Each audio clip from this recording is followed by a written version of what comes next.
Tino and Rocky continued their journey through the tall grass. The distant rumble of the giant's machines growing louder with each passing hour. But as they walked, Tino felt a breeze brush past his antennae, followed by a flash of red in the sky.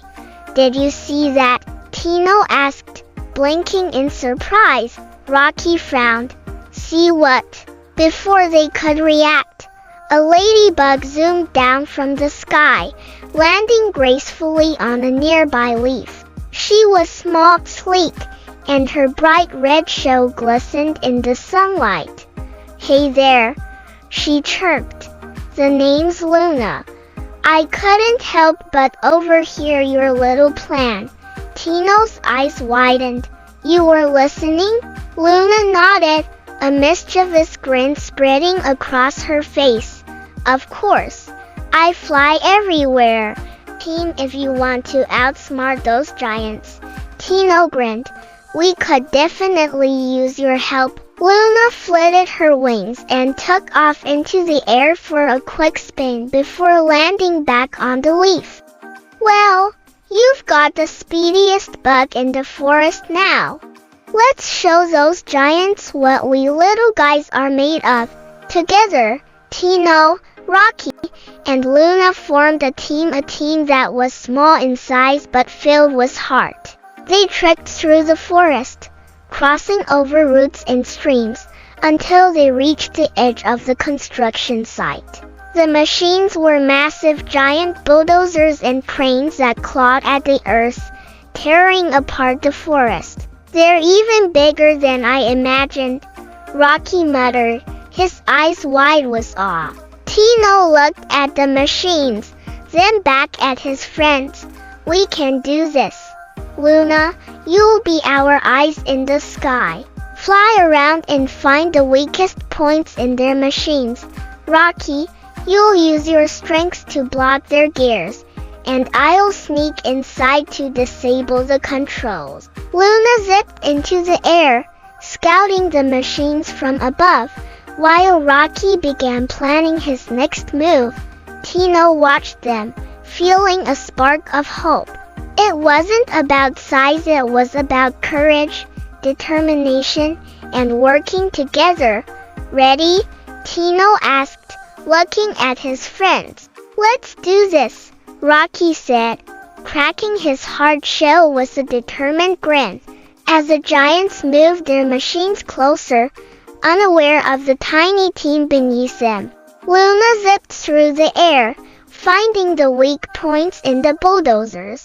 With incredible speed, she flew into the gears, flipping switches and pulling levers to jam the controls. Rocky, with all his might, pushed against a massive wheel, his strength slowing down the movement of one of the machines. The gears groaned under the pressure, and soon, sparks began to fly.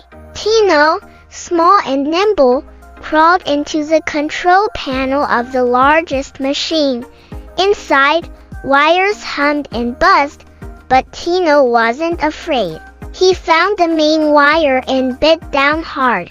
With a crackle, the machine stopped dead in its tracks. Giants defeated, the workers above were confused. One by one, their machines ground to a halt. They scrambled to figure out what had gone wrong, but by the time they realized, it was too late. The machines were completely disabled, all thanks to three little creatures they couldn't even see. The giants stood around, scratching their heads, and finally, they packed up their gear and left. A new beginning back at the colony. The termites gathered to celebrate. The threat had been defeated, and the colony was safe once more. The queen, her eyes filled with pride, looked down at Tino, Rocky, and Luna. "You have shown us that even the smallest among us can do great things," she said. "Courage and teamwork have won the day." Tino smiled, feeling a warmth spread through him. He wasn't the biggest, the fastest, or the strongest, but he had proven that even the smallest creatures could stand tall when it mattered most. As the sun set and the colony celebrated under the golden light, Tino looked up at the sky, feeling a sense of pride and accomplishment. "The giants may be big," he whispered, "but we're giants in our own way." And with that, Tino, Rocky, and Luna knew that no matter what challenges lay ahead, they could face them together, because in the world of the little giants, courage was the greatest strength of all. Thanks for joining me on this story adventure. If you enjoyed today's tale, don't forget to like, subscribe, and hit the notification bell so you never miss the next chapter. I love hearing your thoughts, so feel free to drop a comment below and let me know what story you'd like to hear next. Until next time, keep your imagination alive and the stories flowing. See you soon. Thanks for joining me on this story adventure.